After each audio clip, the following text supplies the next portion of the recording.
Michael, thank you so much for coming down and joining us. Very, very excited to try this Ben Nevis with you today. So, obviously you bought this elsewhere. Tell me a little bit about it. How long ago did you buy the Ben Nevis? I bought it about 3 or 4 years ago. Okay. And at the time I understood that it was a whiskey that was about 22 years old, and the person I bought it from was suggesting that it might be something good to keep until it turns 25. Yep. That kind of... that magical age? Yeah, a magical number. And that then there would be options either to sell it as a cask or potentially, because it's 25 and that looks good on the label, to think about bottling it. So there were options really. Fantastic. And I hadn't bought a cask that was as old as that at that stage either. I'd had some younger ones. Okay, so this was a bit of a special one for you. As you can see, I've received the sample. I hope you don't mind. I've tucked into it a little bit. Not all me. I have given you some stuff to take home with you. Would you like to try some though? Yeah. I suppose it's been quite a while. Have you ever tried this whiskey? Not Ben Nevis, no. Okay. Not even an expression from the distillery? No. Okay. This is the first time. First time then. So Ben Nevis is a really, really exciting one, and I have to say, to be trying a 25-year-old as your first one, you're very lucky. So, slanche vert, enjoy. Thank you.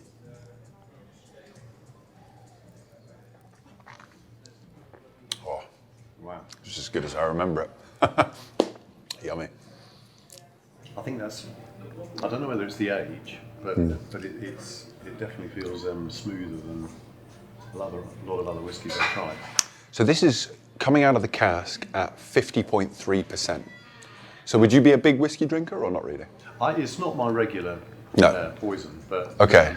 So I like it sort of late evening, that kind of thing. Just a little dram every now and then. Yeah. Would you go for a cask strength whiskey, something sort of 50+%, or would you typically go for sort of off the shelf 43, 46%? Yeah, usually on that. Very smooth though, right? Yeah, absolutely. Which I think is the first surprise for me. Yeah. It's not sort of, it just goes down very easily. Yeah, 25 years in wood, I mean. Indeed, yeah. So for me, this is like such classic Ben Nevis. It hits all those typical notes. So I don't want to spoil your experience. Shout out if you get anything different. For me, it's super green on the nose. Really, really green. And then you get just touches of like orange peel or something. I can definitely, there's definitely a sense of citrus. Yeah? Maybe orange in there. Yeah. And when you say green on the nose, is that to do with the wood? Or is that... I think that's more the style of the spirit, you know. I mean, obviously, you know, aging any whiskey in wood, it's going to strip out certain elements of the flavour and add to other elements. And so depending on the style of distillate, it could add or take away from it. I think the greenness is definitely very Ben Nevis distillate-esque. And it's also very oily in the palate, which is where, again, I think I'm getting more of an orange peel on the nose, but... What kind of a cask was this? Because I'm just looking at the colour, and after 25 years, that's, you know, it's light. No. So this is a refill hogshead. So essentially it will have had bourbon in it at some point, but it will have been used probably just the once, maybe twice in the Scotch industry. But yeah, you know, it's the sort of thing that you would want it to be aging in it for a reasonable amount of time to allow the cask to actually interact. So 25 years old, perfect. You've really had the time, the slower maturation, and because it is refill and not first fill, the cask has had less impact. So those sort of vanillas, bourbony, fudges, they're not as sort of on top of the dram. The distillate has had more chance to shine. I personally get a lot of, I don't know if you're getting it now, I'm getting a lot of nuttiness, which again, very typical of Ben Nevis. Yeah. No, I love it. I think it's an absolutely amazing expression from the distillery. I'd love to talk to you about bottling it, I suppose, is why we're here. So just, I mean, I'm definitely open to that as a possibility, but just explain to me what would be the differences between selling it on as a cask and doing the bottling? I mean, ultimately, there wouldn't be a huge difference, I suppose. You know, price-wise, we've discussed, you know, where your buy point was and the sort of the fair market price.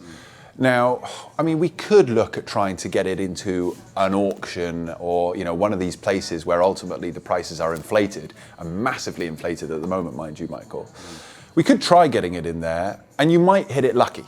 There could be two people in the room wanting to fight it out, great. But more often than not, I find that these auction houses or putting it with a company that's going to charge it around the market, trying to get you the best value for money, can actually be counterproductive, because you end up, loads of people see your cask and they see it at this high price and everyone goes, is it worth it?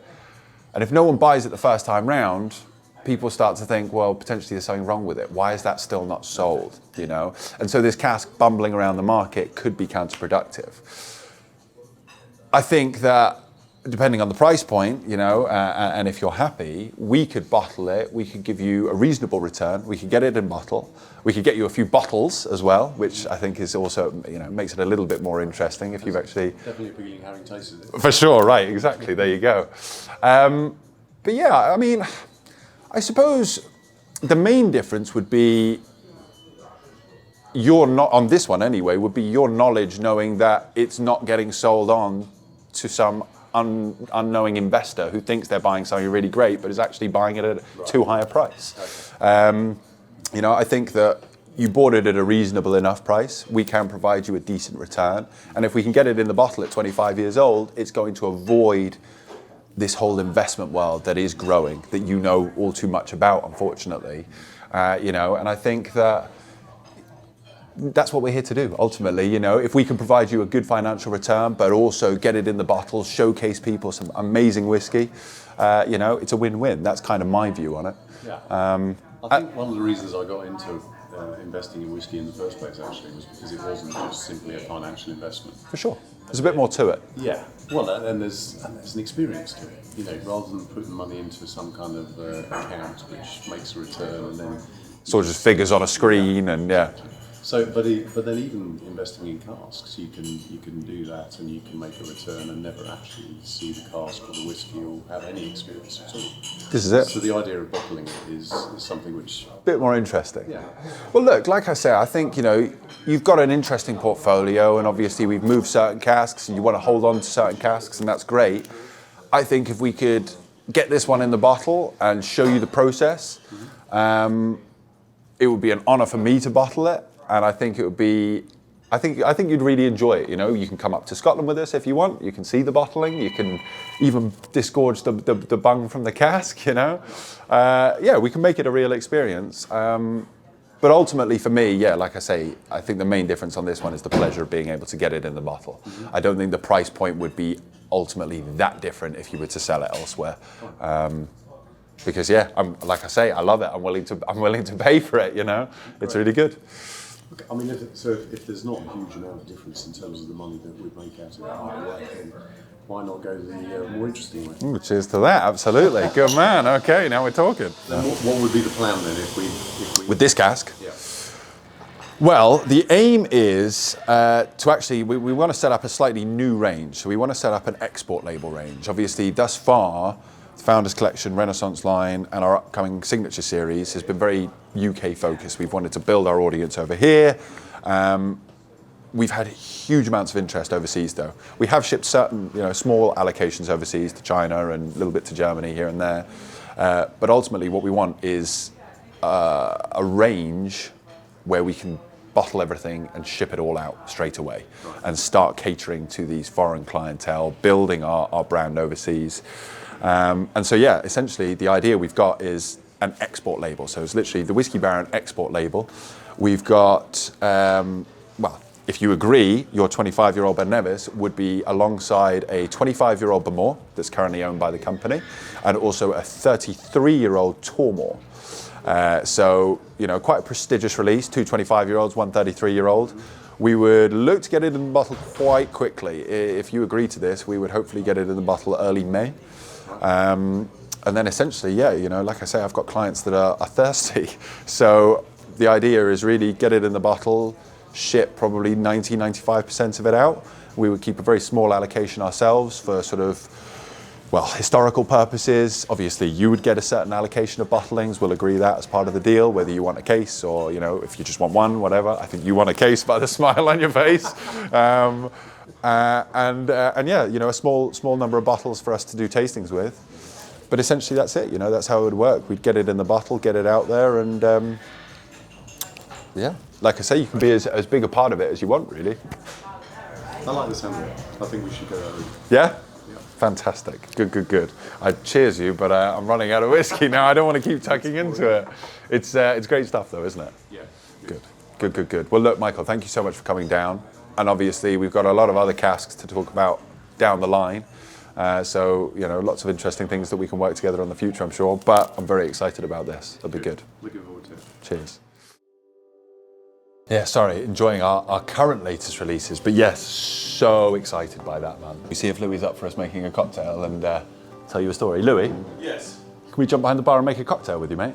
See why not. There might be some whiskey in it for you. Always a good sale. All right, cool. So,